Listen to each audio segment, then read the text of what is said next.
Hey. Hey, Okay. How are ya? good. Okay. I think we're set. Everything Okay. set? Okay. All right. So, can you kind of recap what you were saying earlier to me just about the whole experience? You said you're about a mile away from the bombs. Is that right? Yeah, so I was about a mile and a half away from the bomb, just cheering on everybody. Had a couple friends running, and here in Boston, it's actually a holiday, Patriots Day, and so a lot of people are out of work. It's a big family event. There's a lot of kids there, a lot of college kids there, music, partying type thing, and we're all just cheering. And then, you kind of saw some smoke. I actually didn't hear anything, but you started seeing the smoke coming up. And then there was a lot of cops. You heard like tons and tons of sirens.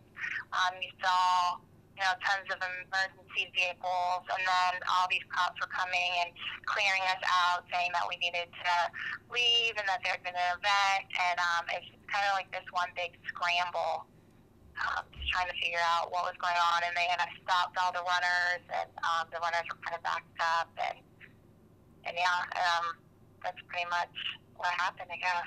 So, you were separated from your friend. You guys had split up about 15 minutes before this happened.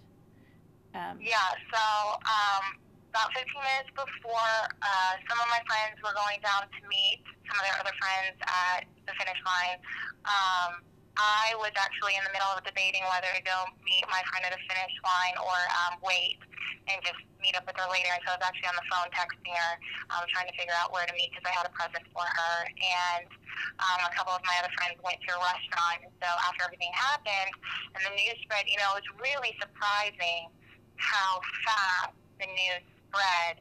I mean, I was getting Facebook messages from my friend in Italy not 30 minutes after everything exploded. And so everyone just kind of started trying to get in touch with everybody. But unfortunately, they had, well, I guess fortunately, but they closed down all the phone lines because they were worried that that's what was triggering the bomb. And so, I wasn't receiving any texts, which was obviously worrisome and worrisome for other people that I was trying to get in touch with. You couldn't call anybody, and it's kind of mayhem. Where were people going after they found out about the bombs? Because I would imagine that if you're there and you're hearing that there are explosions, that you don't really know where to go to be safe. Yeah, so I was really fortunate that I was only about 2 miles from my friend's house and like where I live, and so we all met up. We had planned already to meet there after the marathon, so that was really fortunate for me that I just went and met up there. But a lot of people, they were told to go back to their hotels, get inside. A lot of the schools were on lockdown because there's a lot of colleges in the area. Um, and there was just a lot of advice to stay out of big groups. And so they had shut down the public transportation system. I'm not exactly sure how long after, but I mean, easily less than half an hour after. So I even had a friend that had to walk, 4 or 5 miles just to get somewhere because all the transportation was closed. I couldn't imagine being in Boston, maybe your first time or visiting, not really knowing where to go, and just trying to make your way. But everybody, of course, is like really friendly, and I'm sure was helpful. Mm-hmm. How long was it until you felt like you were safe?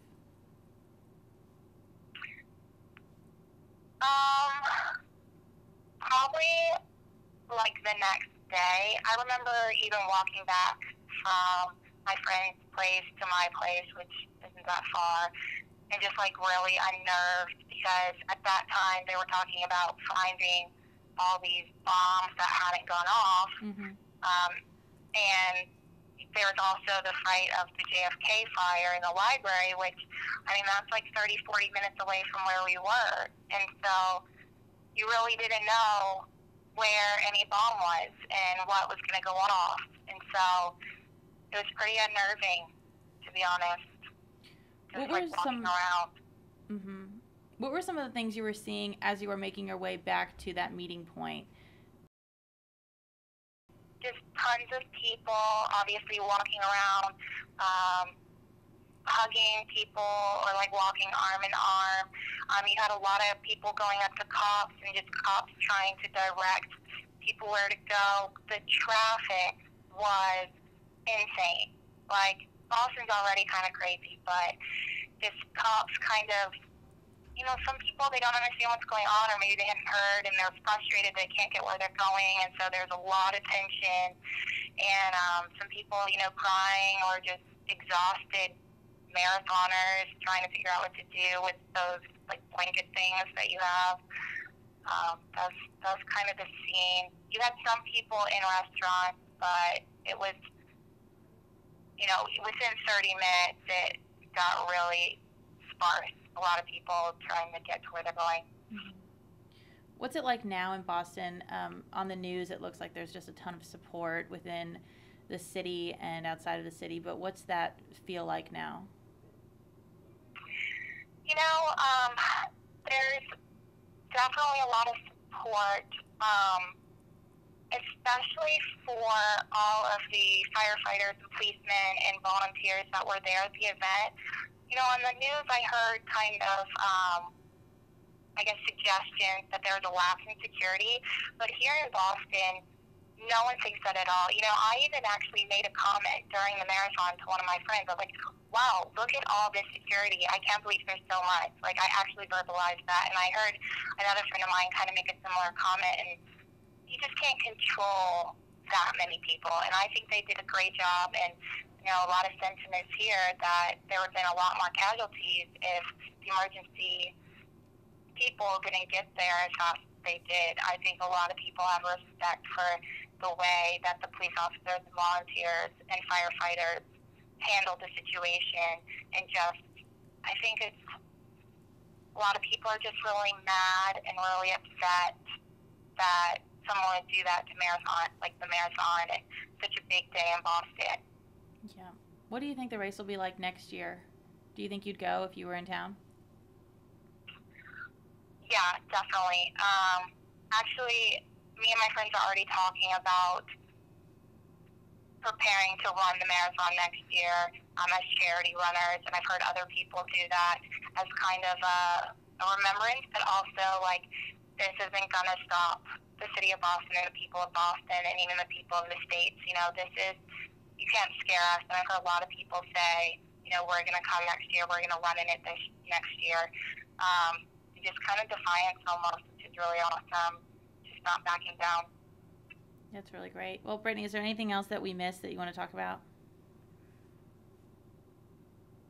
No, just that you know, my heart goes out to all the people that, you know, were casualties during this, and it's just unbelievable. It's so crazy to me to think that one minute you're standing there and the next minute you have no legs, or you're in ICU, and this is like forever going to change your life. And I think that's like a huge part of what people are talking about now. Just in a second, your life can change, and prayers are definitely with all those people. And also, I think this is really cool to see how Boston came together, and all of a sudden, you know, there was a website up where you could put your place up for people to stay at, or just tons of people trying to help other people, especially since Boston kind of has a bad rap of being kind of a meaner city, but this is not it at all. And I just think that, you know, for those marathoners who did run and did finish, you know, I have a couple friends in there, they don't really want to celebrate because they feel bad, and I just hate that that was taken away from them. And to anybody who did run, I would say, you know, be proud of that. And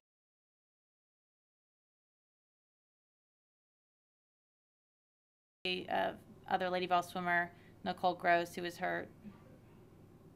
Yeah, I did hear about that. That is just crazy.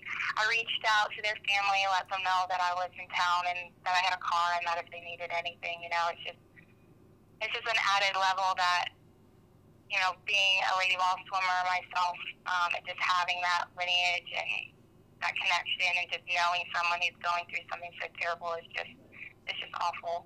Right. All right, Brittany. Well, thank you so much. This has been really great. Yeah, my pleasure. All right. Well, I will chat with you soon.